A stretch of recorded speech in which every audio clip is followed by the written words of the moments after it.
Hello, welcome back to the channel and welcome back to episode 2 of what a £500 car could look like in 2022. Now, if you haven't seen the first episode, go and check it out up here. But in that episode I said something like this: since buying it, nothing else has gone wrong. And that turned out to be a big mistake.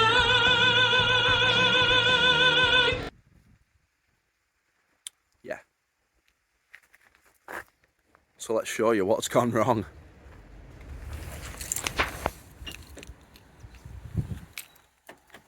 That's the wrong key. So you'll know that we changed this wing mirror last time around. But since then,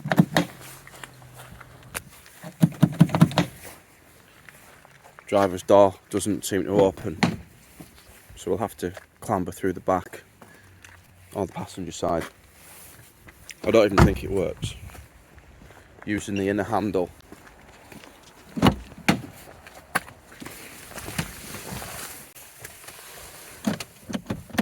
Oh yeah, we've got it. But yes, the mirror is like over there. The lock and handle is over here, so I don't think it's anything I have touched that has obviously caused it to now not work, but here we are. It's a situation we're in. Something else I mentioned last time round was the turbo. Now I got this actuator fitted. This is the old one.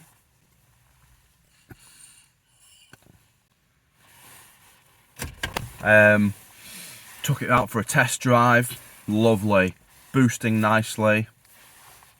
Yes. Parked up, and then an hour later went out in the car. The coolant warning light came on. I thought, oh, that's unusual. So I just took it round the back street, had a look, topped it up with water. Noticed the under tray was a bit wet. But used the vehicle for what I was doing anyway. It was about 8 or 9 miles.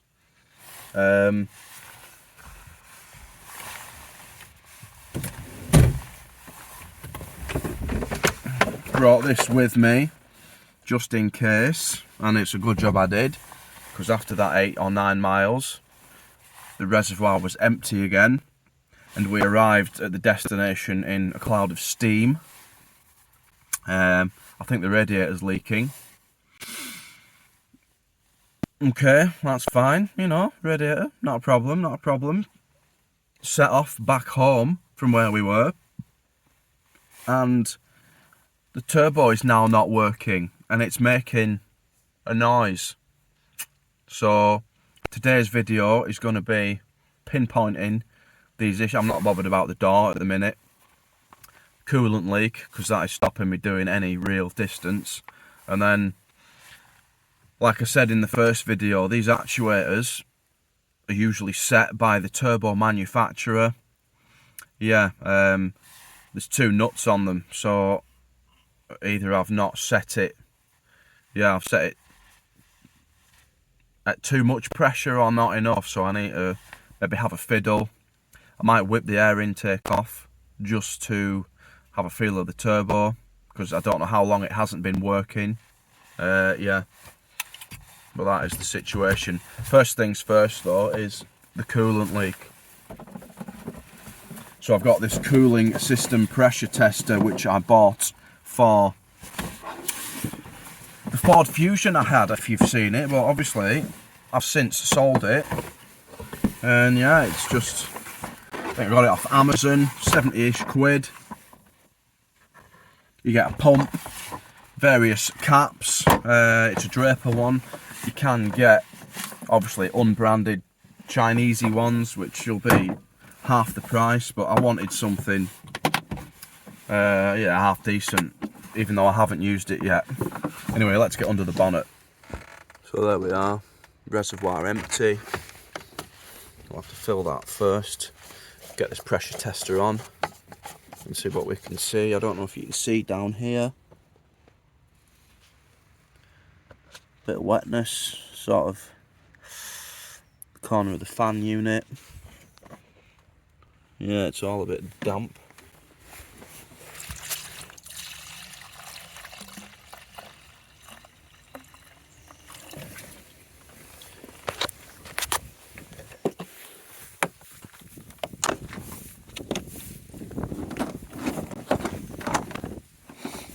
Now I'm going to select a cap which is going to look like that one, which I think could be this one.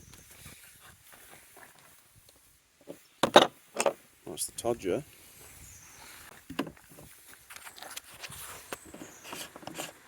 Screw that in. Make a nice seal. Do you get a little spannery thing? No. Okay. Hooah.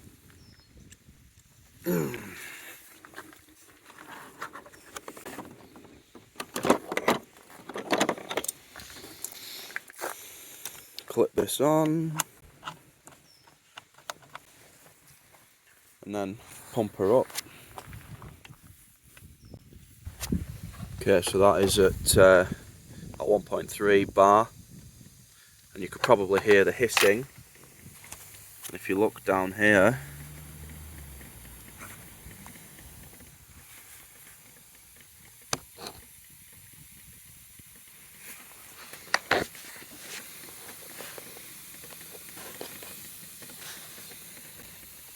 is that the radiator with a pinhole in it? Let's put a light on.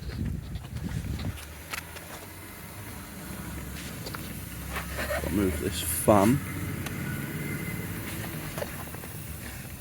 We can see right there, radiator pissing out.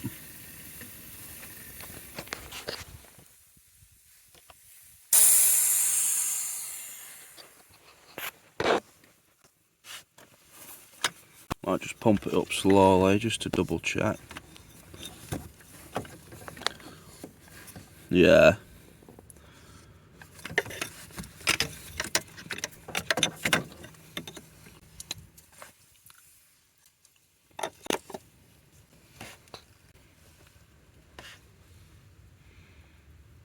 So we need a radiator. It doesn't look that old. It looks pretty fucking new. Bloody hell. So that's the coolant leak pinpointed. A radiator's probably going to be 70 to 100 quid. So it's going to take the price of this car to over £700 easily. So yeah, not a £500 car anymore, is it? Right now we're just going to go for a drive. See if we can hear this noise and show you how underpowered it is now. So we'll get started. Listen out for any untoward noises. Hopefully it's fixed itself. Good one.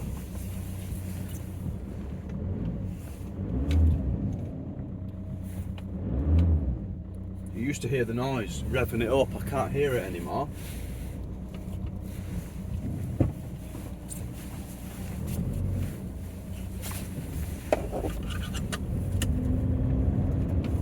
Right, still flat as fuck.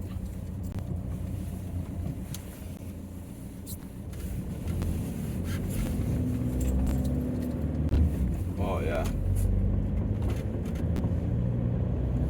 Should have brought my scanner again, shouldn't I? See what fault codes are there. Yeah.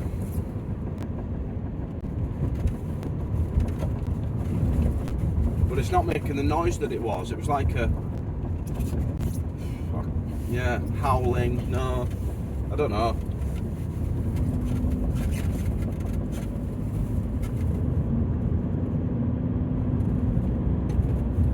But my foot is to the floor and we're hardly moving. Struggling to get over 2,000 RPMs. I do actually have a turbo pressure tester.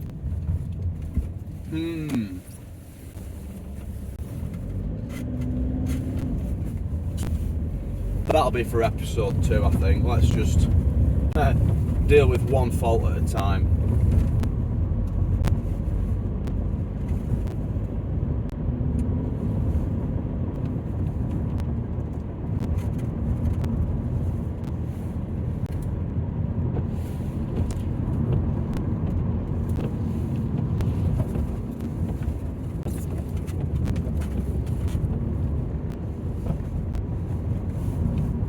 Now, I have insured this 1st of December 2020. The insurance on this starts. I'm going to tax it then as well, so ideally I could do with it being roadworthy and half decent, just to float around in, because I need to get this roadster fixed and sold. It's going to be 2.5 grand sitting in that, I think. Let's just see, there looks to be a bit of smoke coming out of the back. Shall we have a look?